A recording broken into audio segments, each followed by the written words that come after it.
प्रधानमंत्री नरेंद्र मोदी के नेतृत्व में सरकार सेवा और सुशासन के मंत्र के आधार पर परिवर्तन और प्रगति के लिए अथक प्रयास कर रही है। आकाशवाणी पटना के प्रादेशिक समाचार एकांश द्वारा विशेष श्रृंखला सेवा पर्व में आज के एपिसोड में प्रस्तुत है विशेष रिपोर्ट। इसके माध्यम से जानेंगे कि किस प्रकार केंद्र की सहायता से बिहार में कृषि क्षेत्र का विकास हो रहा है। कार्यक्रम को प्रस्तुत कर रहे हैं अभिषेक दास। प्रधानमंत्री नरेंद्र मोदी ने कहा है कि देश को 2047 तक विकसित राष्ट्र बनाना है तो बिहार का विकास जरूरी है।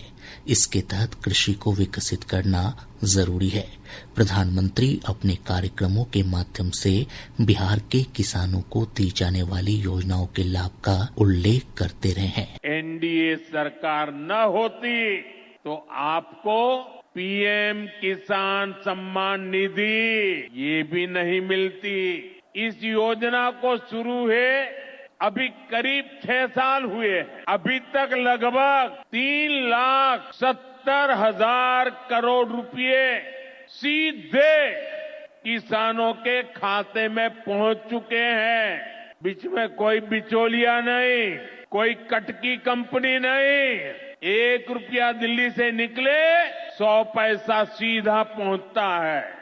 केंद्रीय खाद्य प्रसंस्करण उद्योग मंत्री चिराग पासवान का मानना है कि डबल इंजन की सरकार के कारण राज्य में कृषि और उसके उत्पादों को लेकर बिहार के किसान लाभ ले सकते हैं। केंद्र में जहां मेरे प्रधानमंत्री इसका नेतृत्व कर रहे हैं तो बिहार में मुख्यमंत्री नीतीश कुमार जी के नेतृत्व में और डबल इंजन की सरकार होने से केंद्र और राज्य सरकार जिस तालमेल के साथ कार्य करती है, आज अगर बिहार नंबर 1 पर है मेरी पीएमएफएमई की स्कीम, जो की माइक्रो एंटरप्राइजेस को उद्यमी बनाने की सोच के साथ इस स्कीम को हम लोग लेकर आए हैं। आज अगर नंबर 1 पे है, क्योंकि केंद्र और राज्य सरकार का तालमेल इतना खूबसूरत है। कृषि क्षेत्र में बिहार के बढ़ते कदम के बारे में वरिष्ठ अधिकारी और बिहार के एक आयुक्त अनिल कुमार झा बताते हैं कि कृषि रोड मैप जैसे कार्यक्रमों ने कृषि को तेजी से आगे बढ़ाया है। आकाशवाणी समाचार से बातचीत में उन्होंने कहा कि गन्ना और मक्का जैसी फसलों से इथेनॉल के उत्पादन से किसानों को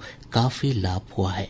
उनके भुगतान जैसी समस्याओं को दूर किया जा सका है। जैसा कि जानकारी है सभी लोगों को कि 2008 से राज्य सरकार राज्य में कृषि रोड मैप लागू कर रही है और कृषि रोड मैप के माध्यम से कृषि क्षेत्र का चतुर्दिक विकास हो रहा है। उन फसलों को बढ़ावा दिया गया है जो फसल विविधीकरण के लिए बहुत आवश्यक है। पिछले 2 दशकों में गन्ना और मक्का में काफी तेजी आई है। मक्का का क्षेत्र बढ़ा है, मक्का का उत्पादकता बढ़ा है और इसके पीछे जो सरकार की नीतियां रही हैं वह बहुत मददगार रही। मक्का के क्षेत्र में जो इथेनॉल पॉलिसी है उसने बहुत बड़ा क्रांतिकारी कदम लाया है। इसी तरह से जो इथेनॉल पॉलिसी है केंद्र सरकार की ब्लेंडिंग पॉलिसी, इसने गन्ना को भी मदद किया है। इसके कारण से राज्य की सभी 10 चीनी मिलें अपनी 100% जो भुगतान होती है किसानों को वह लगभग 1 सप्ताह के अंदर कर दे रही है। इस इथेनॉल पॉलिसी के कारण से गन्ना किसानों को भारी लाभ हुआ है।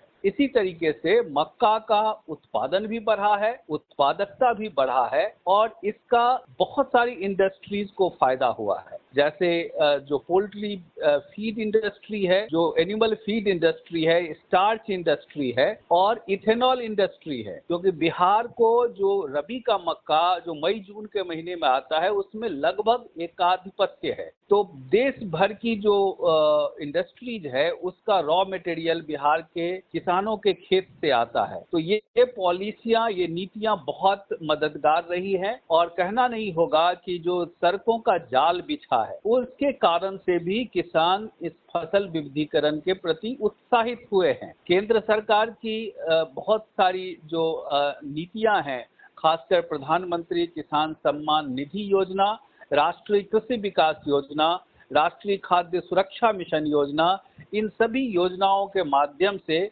किसानों की आर्थिक स्थिति में बदलाव आया है और वह अब कृषि में अपना इन्वेस्टमेंट कर रहे हैं। कृषि रोड मैप, बिहार सरकार का जो कृषि रोड मैप है उसमें विद्युतीकरण का बहुत बड़ा योगदान है। अभी जो किसान मुख्यतः बिहार में डीजल पर आधारित सिंचाई कर रहे थे, अब केंद्र सरकार और बिहार सरकार की नीतियों के कारण वो बिजली पर आधारित ट्यूबवेल से अब वो सिंचाई कर रहे हैं।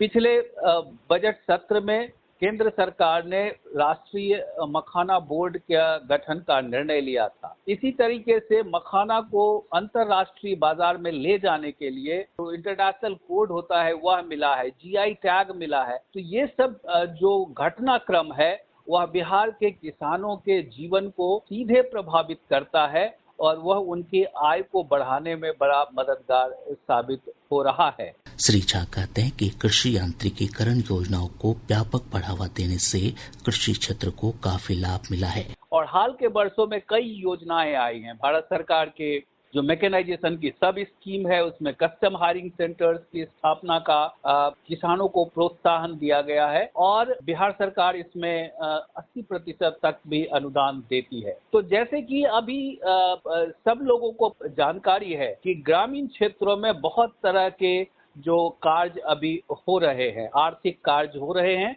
जिससे किसानों को मजदूरों को मिलने में कठिनाई होती है। तो ऐसी स्थिति में अगर आधुनिक कृषि यंत्र का प्रयोग हो तो खेती का काम न सिर्फ आसान हो जाता है बल्कि बहुत तेजी से खेती का काम कर सकते हैं। तो अत्याधुनिक जो कृषि यंत्र है, आप कुछ नाम लेने के लिए कहेंगे तो बिहार में अब सैकड़ों की संख्या में आप देख सकते हैं कि कंबाइन हार्वेस्टर्स है। यहाँ तक कि अभी राज्य में गन्ना को काटने के लिए जो सबसे बड़ा 1 करोड़ से अधिक का कृषि यंत्र है वह भी उपलब्ध हो गया है। साथ ही जो छोटे छोटे किसान हैं उनको लिए कोनो वीडर हो, राइस वीडर हो या लगभग सभी कामों को करने के लिए, खेत को तैयार करने से लेके फसल की कटनी तक के लिए कृषि यंत्रों को राज्य सरकार ने और केंद्र सरकार ने बड़े पैमाने पर बढ़ावा दिया है। बिहार के एक आयुक्त ने बताया कि किसानों को संगठित कर उन्हें एफपीओ के रूप में उद्यमी संस्था की बढ़ावा देने से काफी लाभ मिला है। बिहार को जो सीमांत किसानों की राजधानी कही जाती है, 96% से वे अधिक किसान ऐसे हैं जिनका होल्डिंग 1 एकड़ से भी कम है। तो ऐसे किसानों के साथ अगर खेती को व्यापारिक तरीके से करना है, अगर लाभकारी कृषि को करना है तो उन्हें संगठित करने की जरूरत होगी। खेत तो छोटे होंगे लेकिन किसान बड़े होंगे। इस संगठित किसानों के माध्यम से, जिसको कि भारत सरकार ने जो आत्मनिर्भर भारत योजना थी उसमें से 10,000 एफपीओ को बढ़ाने के लिए एक संकल्प है और उस संकल्प के माध्यम से जो किसानों को संगठित करते हैं उन्हें एक व्यापारिक, एक उद्यमी संस्था के रूप में विकसित करने के लिए प्रयास किया जाता है, जिसमें कि उनके छोटे छोटे फार्म, छोटे छोटे किसान मिलकर बड़ा प्रोड्यूस करे, इकोनॉमी ऑफ स्केल करे और इसमें से बड़ा सफलता भी आ रहा है। अगर आप जीविका के कुछ फार्मर प्रोड्यूसर कंपनी को देखिए तो उनका व्यापार करोड़ों में है और ये करोड़ों का व्यापार करके जो बाजार का मार्जिन है वह किसानों के पास जा रहा है। वह एक तरफ इनपुट का कारोबार भी अपने कर लेते हैं और दूसरी तरफ वो किसानों के आउटपुट का भी कारोबार कर लेते हैं। इसी तरीके से बिहार सरकार ने और केंद्र सरकार ने भी जैविक खेती और नेचुरल फार्मिंग को बहुत प्रोत्साहित किया है। गंगा नदी के किनारे के जो बसे गांव हैं वहां पर एफपीओ के माध्यम से जैविक खेती को बढ़ावा देने के लिए संगठित प्रयास हुआ है ताकि गंगा नदी को न सिर्फ निर्मल रखा जा सके बल्कि इस प्रयास से किसानों की आमदनी भी बढ़े।